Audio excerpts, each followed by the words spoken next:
Un cours en miracles, 132 chapitre 16.1. Le pardon des illusions. 1. La véritable empathie. Avoir de l'empathie, cela ne signifie pas de se joindre à la souffrance, car cela est ce que tu dois refuser de comprendre.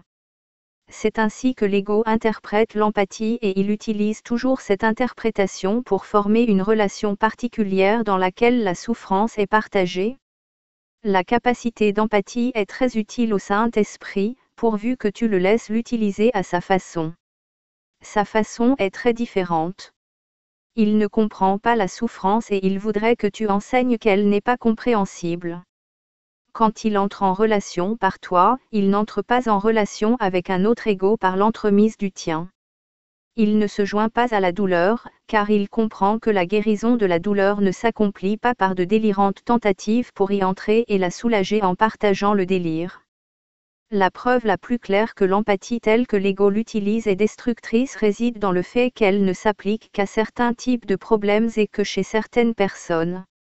À ceux-là, qu'il sélectionne, il se joint. Et il ne se joint jamais que pour se renforcer lui-même.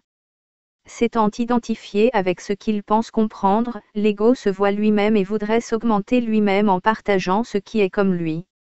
Ne te méprends pas sur cette manœuvre, quand l'ego éprouve de l'empathie, c'est toujours pour affaiblir, et affaiblir, c'est toujours attaquer.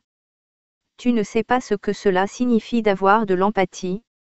Hors de ceci tu peux être sûr, si tu ne fais que rester tranquille en laissant le Saint-Esprit entrer en relation par toi, tu auras de l'empathie pour la force et tu gagneras en force et non en faiblesse. Ton rôle consiste seulement à te souvenir de ceci, tu ne veux pas qu'il sorte d'une relation quoi que ce soit qui a de la valeur pour toi. Tu ne choisis ni de la blesser ni de la guérir à ta façon. Tu ne connais pas ce qu'est la guérison. Tout ce que tu as appris sur l'empathie vient du passé.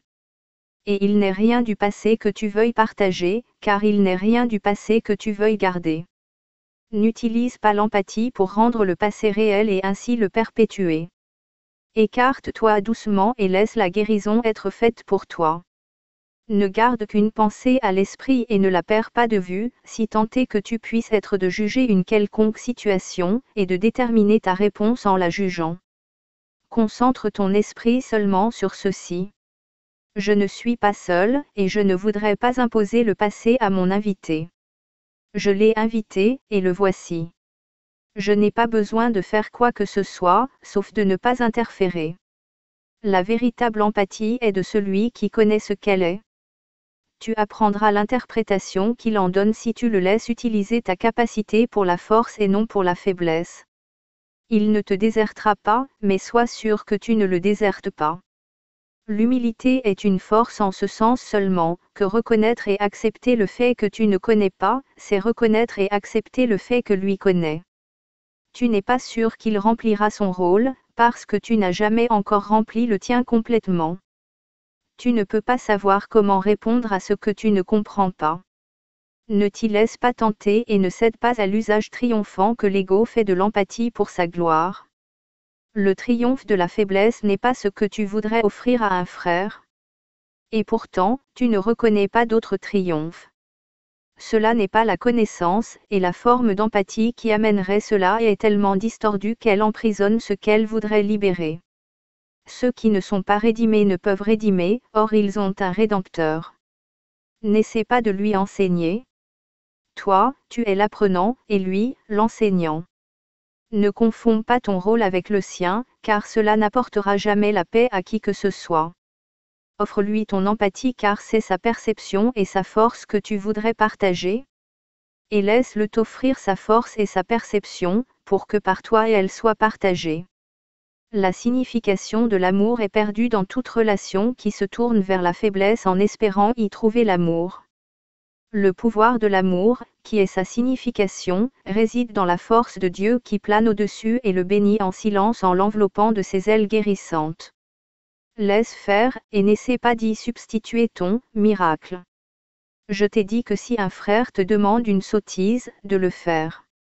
Mais sois certain que cela ne signifie pas de faire une sottise qui le blesserait ou te blesserait, toi, car ce qui blesserait l'un blesserait l'autre.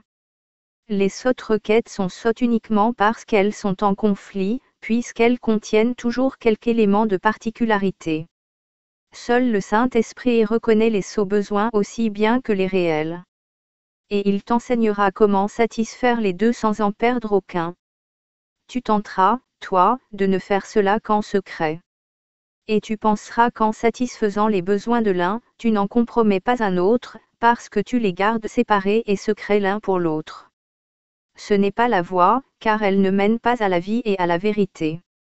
Il n'est pas de besoins qui resteront longtemps insatisfaits si tu les laisses tous à celui dont la fonction est de les satisfaire.